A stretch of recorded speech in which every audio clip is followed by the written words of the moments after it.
Welcome to food ഇൻഷി. ഞാനിവിടെ കുറച്ച് chicken എടുത്ത് വെച്ചിട്ടുണ്ട്. ചിക്കൻ്റെ ലെഗാണ്. ഇത് നമുക്ക് നല്ല ക്രിസ്പി ആയിട്ട് പൊരിച്ചെടുക്കാം. അതിനായിട്ട് നമുക്ക് ആദ്യം എന്താ ചെയ്യേണ്ടത് വെച്ചാൽ ഇതിലേക്ക് കുറച്ച് മുളകിൻ്റെ പൊടി, അതെന്തിനാ വെച്ചാൽ ഞാനൊന്ന് അരച്ചെടുക്കാൻ വേണ്ടിയിട്ടാണ്. അപ്പോൾ നല്ലൊരു ടേസ്റ്റ് ഉണ്ടാക്കുക. ഇത് കശ്മീരി മുളകാണ്, 2 ടീസ്പൂൺ ഇട്ടിട്ടുണ്ട്. അപ്പോൾ തന്നെ 1 ടീസ്പൂൺ മല്ലിപ്പൊടി, പിന്നെ പെരുംജീരകത്തിൻ്റെ പൊടി 1 ടീസ്പൂണ്, അല്ല 1 ടീസ്പൂൺ ഇട്ടിട്ടുണ്ട് പൊരിക്കാൻ വേണ്ടിയിട്ടല്ലേ. മഞ്ഞളുടെ പൊടി നമുക്ക് 1 ടീസ്പൂൺ ഇട്ടെടുക്കാം. ഉപ്പ് ആവശ്യം പോലെ ഇട്ടെടുക്കാം. ഇനി ഇതിലേക്ക് നമുക്ക് കുറച്ച് മല്ലിയില, അതുപോലെ തന്നെ കുറച്ച് ഇഞ്ചി, ചെറിയൊരു 2 കഷ്ണം ഇഞ്ചി ഉണ്ട്. അതുപോലെ തന്നെ കുറച്ച് വെളുത്തുള്ളിയും ചേർത്തിട്ട് നമുക്ക് ഇതൊന്ന് അരച്ചെടുക്കാം.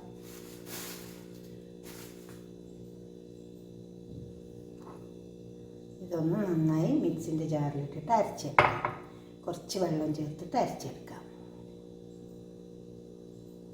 ഞാനിതിവിടെ അരച്ച് കൊണ്ടുവച്ചിട്ടുണ്ട്. കണ്ടോ, ഇതിൽ നമുക്ക് ചിക്കന് ഇതിൻ്റെ മേലെ പരക്കിയെടുക്കാം. ചിക്കൻ്റെ മേലെ ഇത് പരക്കിയെടുക്കാം. അപ്പോൾ ഈ ചിക്കൻ നമുക്കൊന്ന് കത്തി വെച്ചിട്ട് ഒന്ന് ഇതേപോലെ ഒന്ന് നന്നായിട്ട് ഒന്ന് ഇതുപോലെ ചെയ്തെടുക്കാം. കണ്ടോ,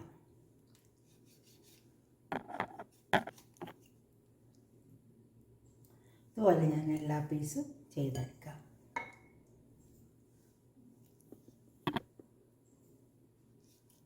ഈ രീതിക്ക് എല്ലാ പീസും ചെയ്തെടുക്കാം. ഇനി നമുക്ക് ഈ വരഞ്ഞ് വെച്ച ചിക്കന്മേ ഈ മസാല പരത്തിയെടുക്കാം. കണ്ടോ, എല്ലാ ചിക്കനും ഇതേപോലെ വരഞ്ഞ് വെച്ചിട്ടുണ്ട്. നമുക്കിതിലേക്ക് ഈ മസാല ഇട്ട് കൊടുക്കാം.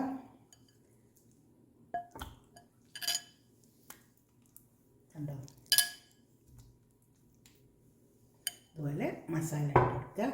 അപ്പോൾ അതിലേക്ക് ഞാൻ കുറച്ച് ഗരം മസാല ചേർക്കുന്നുണ്ട്. 1 ടീസ്പൂൺ ഗരം മസാല ചേർക്കുന്നുണ്ട്. അതുപോലെ തന്നെ 1 ടേബിൾ സ്പൂണും കോൺഫ്ലവറും ചേർത്തിട്ടുണ്ട്. ഇനി ഇത് നന്നായി ചേർത്തെടുക്കുക. ഉപ്പിട്ടതാണ് അരക്കുമ്പോൾ. കുറച്ചും കൂടെ ഉപ്പ് നമുക്ക് വേണം. അപ്പോൾ ഞാൻ ഇട്ട് കൊടുക്കുന്നുണ്ട്. ഇനി ഇത് നന്നായി ചേർത്തെടുക്കുക. ഇത് നന്നായി ചേർത്തെടുത്തിട്ട് ഒരു 10-15 മിനിറ്റ് നേരം വെച്ചേക്കണം. എന്നെങ്കിൽ നന്നായിട്ട് ഇരിക്കുള്ളൂ ഇതിൻ്റെ മേലെ. എന്നിട്ട് നമുക്ക് പൊരിച്ചെടുക്കാം. കണ്ടോ, അതുപോലെ നന്നായി ചേർത്തെടുക്കുക. ഇതൊരു 10-15 മിനിറ്റ് നേരം ഒന്ന് മൂടി വെച്ചാൽ മതി. എന്നിട്ട് നമുക്ക് പൊരിച്ചെടുക്കാം. ഇപ്പോൾ നമ്മൾ ചിക്കനൊക്കെ നന്നായി മസാല പിടിച്ച് വന്നിട്ടുണ്ട്. ഞാൻ 2 മണിക്കൂർ വെച്ച് കൊടുത്തിട്ടുണ്ട്. അപ്പോൾ നന്നായി ഇത് പിടിച്ച് വന്ന്. ഇനി ഇതെന്താ ചെയ്യേണ്ടത് വെച്ചാൽ കണ്ടോ, ഇതിന് നമുക്ക് ഒന്ന് മുട്ടയിൽ മുക്കാം.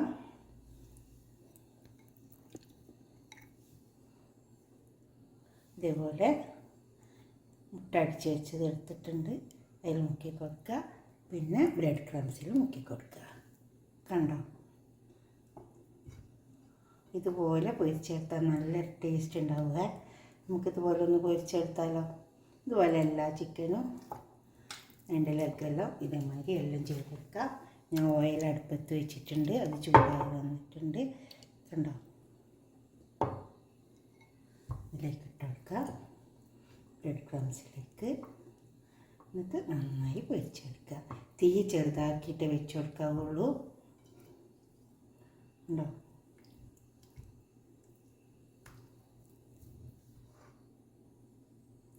ബ്രെഡ് ക്രംസ് നല്ലോണം ചേർത്തെടുക്കണേ.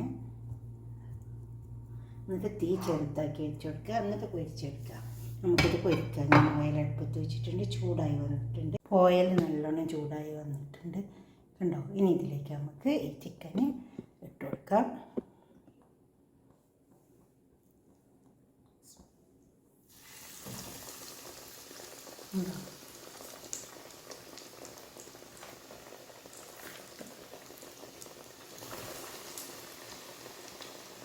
തീ ചെറുതാക്കി വെച്ച് കൊടുക്കുക. അപ്പോൾ അത് നന്നായി മുരിഞ്ഞ് വരും. തീ ചെറുതാക്കിയിട്ട് വെച്ച് കൊടുത്തിട്ടുള്ളൂ. നന്നായി മുരിഞ്ഞ് വരട്ടെ. ഉള്ളൊക്കെ നന്നായി വെന്ത് വരും. പിന്നെ നമ്മളിത് കൂട്ടിയിട്ട് കുറേ സമയം വെക്കുകയും ചെയ്യില്ലേ, കണ്ടോ? അപ്പോൾ നന്നായി മുരിഞ്ഞ് വരും. മരിയട്ടെ. നന്നായി മുരിഞ്ഞ് വന്നിട്ടുണ്ട്, കണ്ടോ? ഇതുപോലെ ഒന്ന് ഉണ്ടാക്കി വെക്കാത്ത ചിക്കൻ.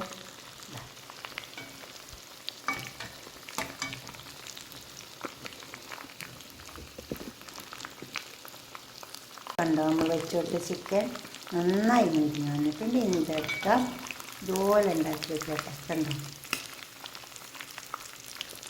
ഇതുപോലെ ഉണ്ടാക്കിയിട്ട് നിങ്ങളുടെ അഭിപ്രായങ്ങളും നിർദ്ദേശങ്ങളൊക്കെ ഒന്ന് കമൻറ്റ് ബോക്സിൽ അറിയിച്ചേട്ടെ.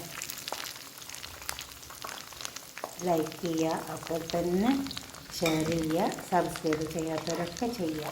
കണ്ടോ, ഇതുപോലെ പൊരിച്ച് നോക്കുക, നല്ല ടേസ്റ്റ് ഉണ്ടാവുക. ഈ മസാലയൊക്കെ ഒന്ന് അരച്ച് ചേർത്താൽ നല്ല ടേസ്റ്റ് ഉണ്ടാവും. ഇതുപോലെ ഉണ്ടാക്കിയിട്ട് തീർച്ചയായിട്ടും സബ്സ്ക്രൈബ് ചെയ്യണം, ഷെയർ ചെയ്യണം, ലൈക്ക് ചെയ്യണം. അടുത്തൊരു വീഡിയോ ആയിട്ട് നമുക്ക് പിന്നെ കാണാം. ബൈ.